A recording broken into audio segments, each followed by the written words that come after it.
Class 11th में पिछले class में मैंने बताया था कि कैश बुक किसे कहते हैं और सिंपल कैश बुक कैसे तैयार किया जाता है। मैंने प्रकार भी बताए थे कैश बुक के कितने प्रकार होते हैं। आज उसी स्टेप में हम लोग सेकंड चीज़ समझेंगे। मैंने कल पिछले क्लास में बताया है कि सिंपल कैश बुक कैसे तैयार किया जाएगा। इसमें एक ही कॉलम होता है, सिर्फ कैश ट्रांजेक्शन का उसमें एंट्री किया जाता है। आज हम लोग समझेंगे डबल कॉलम कैश बुक, जिसमें कैश विथ बैंक कॉलम में समझा रहा हूँ। आज कैश विथ बैंक कॉलम है ये, बैंक कॉलम। कैश बुक में डबल कॉलम भी डिस्काउंट के साथ भी होता है, कैश के साथ डिस्काउंट और बैंक के साथ डिस्काउंट। उसको मैं आज नहीं बता रहा हूँ, आज बता रहा हूँ आपको कैश और बैंक कॉलम अगर होगा तो इसका हम लोग किस तरह से एंट्री करेंगे। बेसिक चीज़ आज हम लोग समझेंगे। मैं कुछ उदाहरण के माध्यम से भी समझाने की कोशिश करूँगा यहाँ पर कि एंट्री कहाँ कहाँ किस प्रकार से इसमें किया जाता है। इसमें देखिए सिंपल कैश बुक और इसमें फ़र्क इतना है कि इसमें कॉलम बैंक का बढ़ गया है। जैसे कैश के जितने ट्रांजैक्शन होंगे, सबसे पहले हम लोग क्या लिखते हैं कि जो आप शुरू करते हैं बिजनेस को तो लिखते हैं टू कैपिटल अकाउंट। यहाँ पे पिछले के ध्यान होगा, मैंने बताया था, पिछले वीडियो को देखिएगा, उसमें आपको समझ में आएगा कि सिंपल कैश बुक को किस तरह से तैयार किया जाता है। तो सबसे पहला है कि अगर कोई कैश से आप बिजनेस स्टार्ट कर रहे हैं तो आप क्या लिखेंगे, यहाँ पे फर्स्ट में लिखेंगे टू कैपिटल अकाउंट लिखेंगे। यहाँ पे टू कैपिटल अकाउंट लिखेंगे। जितना कैश आप लगाएंगे यहाँ पे उस अमाउंट को यहाँ पे फिल करना है। फिल कर दीजिएगा, दे दीजिए। इससे 10,000 रुपये होगा, 10,000 शुरू यहाँ लिख देंगे। क्वेश्चन में जैसा लिखा रहेगा 1 लाख होगा तो 1 लाख डालेंगे शुरू करने के लिए टू कैपिटल। अगर देखिए आप सेकंड में समझेंगे एक और कि अगर क्वेश्चन में दिया हुआ है बैलेंस है, प्रारंभिक शेष लिखा हुआ है, तो कैश का अगर है तो प्रारंभिक शेष को क्या लिखेंगे, टू यहाँ लिखेंगे, बैलेंस ब्राउट डाउन लिखिएगा यहाँ पे, टू बैलेंस ब्राउट डाउन लिखेंगे कैश कॉलम में। लेकिन बैंक कॉलम में देखिए डेबिट बैलेंस भी हो सकता है, क्रेडिट बैलेंस भी हो सकता है, तो थोड़ा बैंक बैलेंस को सावधानी से इसमें लिखना पड़ेगा। अगर सिर्फ लिखा है क्वेश्चन में बैंक बैलेंस तो आप बैंक बैलेंस को यहाँ लिख सकते हैं। लेकिन अगर लिखा है ओवरड्राफ्ट, अधिविकर्ष या बैंक शेष लिखा है, बैंक बैलेंस लिखा है लेकिन क्रेडिट लिख दिया बगल में, तब आपको इधर लिखना पड़ेगा बाई बैलेंस ब्राउट डाउन। तो ध्यान रखेंगे बैंक वाले में सावधानी बरतना है आपको। अगर सिर्फ लिखा है रोकड़ शेष, उसमें या शेष लिखा है 1 तारीख का कि शेष इतना बचा हुआ है, बैलेंस इतना है, रोकड़ का इतना, बैंक का इतना, तो रोकड़ वाला रोकड़ में डाल दिए, कैश में डालिए, बैंक वाला बैंक में लिख देंगे। लेकिन अगर बैंक बैलेंस में लिखा है क्रेडिट या बैंक अधिविकर्ष लिख दिया, ओवरड्राफ्ट लिख दिया, तो ओवरड्राफ्ट होने पे आप इधर लिखेंगे क्रेडिट लिख देंगे, इसको क्रेडिट साइड लिखेंगे, बाई बैलेंस ब्राउट डाउन लिखेंगे और यहाँ बैंक वाले कॉलम में यहाँ पे बैंक वाले कॉलम में डालेंगे। ये पहला सावधानी रखना है। अब उसके बाद में देखिए अब सेकंड में जब डबल कॉलम भी कैश बुक हो, आप जितना भी रिसीव करेंगे कैश और कैश पेड करेंगे तो इसमें कोई दिक्कत नहीं है, आप आसानी के साथ कैश कॉलम में ही लिखेंगे। अगर अमाउंट रिसीव हो रहा है, अब मान लिया किसी पार्टी से रिसीव हो रहा है, जैसे मोहन से, तो टू मोहन लिखिएगा, अमाउंट लिखिएगा कैश कॉलम में, कैश रिसीव होने में। माल बेचा और आपको प्राप्त हुआ राशि, रोकड़ मिल रहा है, तो टू सेल्स अकाउंट लिखेंगे यहाँ पर। इस तरह से माल खरीदा और पेमेंट कर दिया तो लिखेंगे बाई परचेस, कैश कॉलम में लिखेंगे इसको। किसी को आप नगद पेमेंट कर रहे हैं, जैसे सैलरी दे रहे हैं तो बाई सैलरी लिखेंगे। किसी का नाम लिखा है कि मोहन को दिया तो बाई मोहन लिखेंगे। जो भी नाम दिया हुआ होगा आप उस नाम में कैश कॉलम में, पेमेंट में कैश में आता है और कैश रिसीव करेंगे तो कैश कॉलम में ही आएगा। अब थर्ड स्टेप में समझेंगे इसमें कि अगर हम लोग चेक से पेमेंट कर रहे हैं तो भी कोई दिक्कत नहीं है। जैसे माल परचेस किया और चेक से पेमेंट किया तो आप क्या लिखेंगे, बाई परचेज लिखेंगे। यहाँ पर बाई परचेज अकाउंट लिखिएगा और चेक से पेमेंट करने पर यहाँ लिख देंगे। कैश पेमेंट करेंगे तो कैश कॉलम में यहाँ लिखेंगे और चेक से पेमेंट करेंगे तो बैंक वाले कॉलम में लिखना है। इस तरीके से किसी को आप सैलरी पेमेंट कर रहे हैं तो हम लिखेंगे बाई सैलरी लिखिएगा, सैलरी अकाउंट। अगर कैश पेमेंट कर रहे हैं तो कैश कॉलम में, और अगर चेक से पेमेंट कर रहे हैं तो बैंक वाले कॉलम में चला जाएगा। तो पेमेंट करने में कोई समस्या नहीं है, आप कोई दिक्कत नहीं होगा। यहाँ पर आपको कैश करेंगे तो कैश कॉलम में और चेक से करेंगे तो बैंक कॉलम में।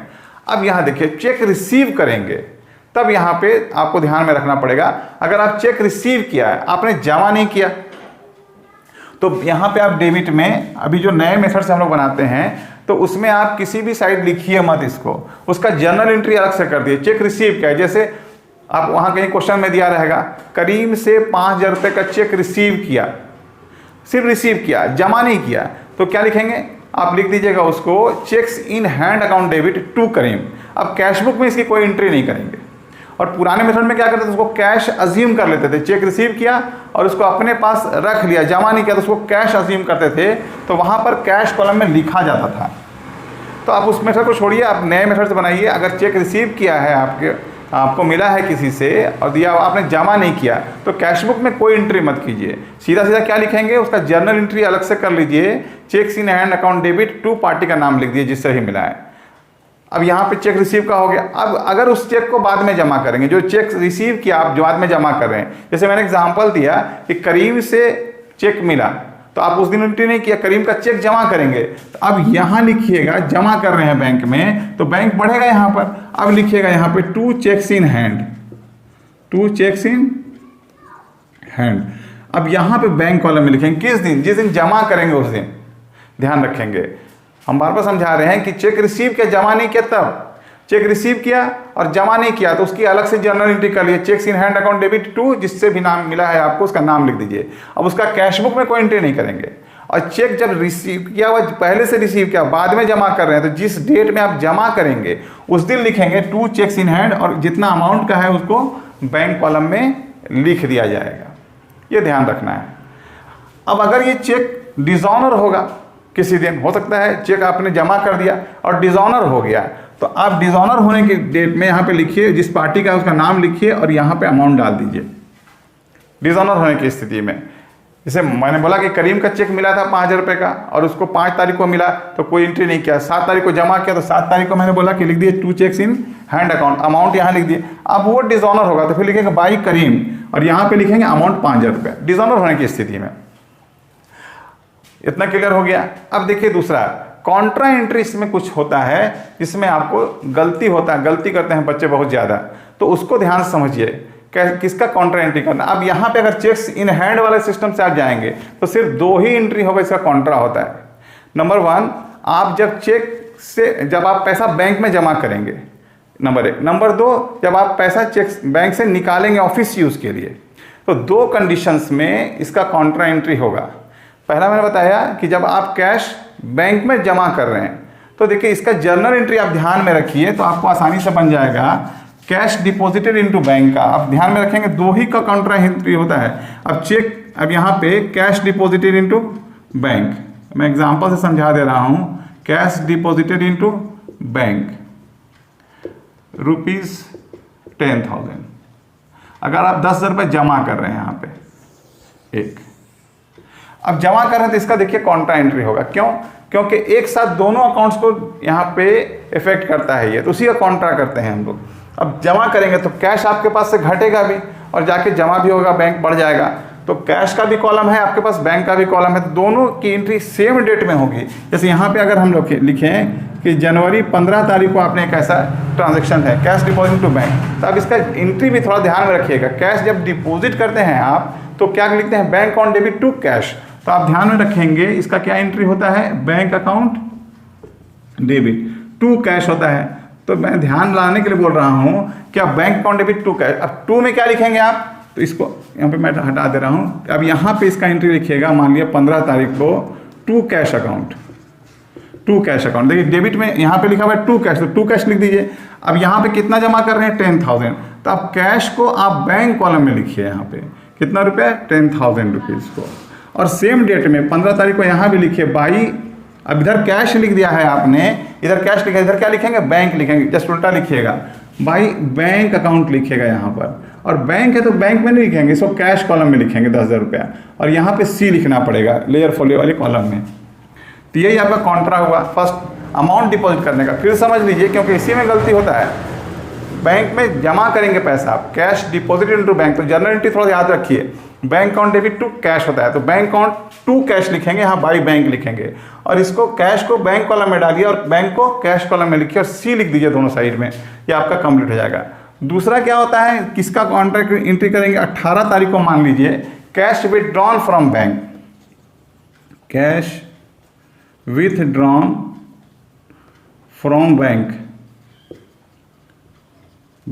6,000 फॉर ऑफिस यूज, ध्यान रखेंगे ये फॉर ऑफिस यूज, अगर ऑफिस के लिए आपने निकाला है, कार्यालय प्रयोग के लिए निकाला है, इसका भी काउंटर होगा। अब इसका क्या एंट्री होता है, कैश आप निकाल रहे हैं तो कैश आ रहा है तो कैश अकाउंट डेबिट, इसका एंट्री हो जाएगा cash account debit to bank, यहाँ पे 6,000 रुपये मान लीजिए। जर्नल एंट्री तो ऐसा ही होता है इसका। अब इसका एंट्री क्या कीजिएगा, यहाँ पे मान लो 10,000 था, मैंने अमाउंट नहीं लिखा था, 10,000 था यहाँ पे। अब दूसरा में क्या होगा, जब आप पैसा निकालेंगे ऑफिस यूज के लिए तो कैश आ रहा है आपके पास, तो एंट्री क्या होगा, cash account debit to bank हो जाएगा, बैंक से आ रहा है, बैंक देने वाला है। तो अब यहाँ पे इसका ध्यान रखिए, टू में क्या लिखा हुआ है, बैंक लिखा हुआ है, तो आप यहाँ पे लिख दीजिए टू बैंक। 18 तारीख को मैंने समझाया है, यहाँ पे लिखिए टू बैंक अकाउंट, और इधर टू बैंक लिखा है आपने तो इधर लिख दीजिए बाई कैश अकाउंट। अब देखिए 6,000 रुपये है, बैंक को कहाँ लिखिएगा, कैश कॉलम में, सॉरी यहाँ पे 6,000 रुपये, और यहाँ कैश है तो कहाँ लिख देंगे इसको, बैंक कॉलम में, कितना अमाउंट 6,000 रुपये, और यहाँ पे क्या लिखेंगे, सी लिख दीजिएगा। तो इस तरह से आपका दूसरा भी बन जाएगा, कॉन्ट्रा एंट्री होगा। तो सिर्फ कॉन्ट्रा 2 का ही होता है और इसी में गलती भी होता है अक्सर, तो आप ध्यान से इसको बनाइए, जो मैंने बताया है आपको इसको ध्यान से समझिए। इसका पहला मैंने बताया 3 एंट्री मैंने बताया, चेक रिसीव हुआ, जमा नहीं किया आपने, तो आप इसका अलग से जर्नल एंट्री कर लीजिए, इसको कैश बुक में लिखने की आवश्यकता नहीं। उसका जर्नल एंट्री क्या मैंने बताया आपको, मैंने बताया चेक सिग्न एंड अकाउंट डेबिट टू, जिससे मिल रहा है उसका पार्टी का नाम लिख दिया अलग से, और जब जमा करेंगे तो बाई चेक्स इन हैंड लिखने के लिए बताया, उसको लिख दीजिए, sorry to cheques in hand लिख दीजिए। अगर डिसऑनर होता है तो बाई पार्टी का नाम लिखिए, बैंक कॉलम में डाल दीजिए उस अमाउंट को। और 2 का कॉन्ट्रा एंट्री मैंने बताया, चेक सॉरी कैश डिपॉजिट करने का और कैश रिसीव करने का ऑफिस यूज के लिए। मैंने एग्जाम्पल की सहायता से बताया कि अगर कैश डिपॉजिट कर रहे हैं बैंक में तो इसका एंट्री ध्यान में रखिए, bank on debit to cash होगा, और टू कैश लिखिए और इधर बाई बैंक लिखिए, कैश को बैंक कॉलम में डालिए और बैंक को कैश कॉलम में अमाउंट डाल दीजिए, और लेजर फोली वाले कॉलम में सी लिखना पड़ेगा आपको। और दूसरा मैंने बताया कैश विड्रॉन फ्रॉम बैंक, रुपया बैंक से ऑफिस यूज के लिए निकाल रहे हैं, तो अब यहाँ cash account debit to bank, तो टू बैंक लिखिए, बाई कैश लिखिए यहाँ पर, और यहाँ पे आप अमाउंट क्या कैसे लिखेंगे मैंने समझाया यहाँ पे कि बैंक में, बैंक को कहाँ लिखना है, कैश कॉलम में, और कैश को कहाँ लिखना है, बैंक कॉलम में डालिएगा। अगर ऑफिस यूज के लिए निकाल रहे हैं तब ऐसा होगा, अगर आप पर्सनल यूज के लिए निकालेंगे, बहुत जगह क्वेश्चन में दिया हुआ भी मिलेगा आपको, cash withdrawn for personal use, तो आप सिर्फ बाई ड्राइंग लिखेंगे और बैंक कॉलम में अमाउंट डालिएगा, इसका काउंटर नहीं होगा। काउंटर सिर्फ 2 का यहाँ पे आप समझ करके लिखिएगा। और बाकी जैसे आप हमने बताया है बैलेंस करने के लिए, तो बैलेंस करेंगे, कैश हो तो हमेशा डेबिट बैलेंस ही ज़्यादा होगा, तो डेबिट साइड का टोटल लिखिएगा, यहाँ डेबिट के साइड का टोटल में से क्रेडिट का टोटल घटा दीजिएगा, बैलेंस निकल जाएगा।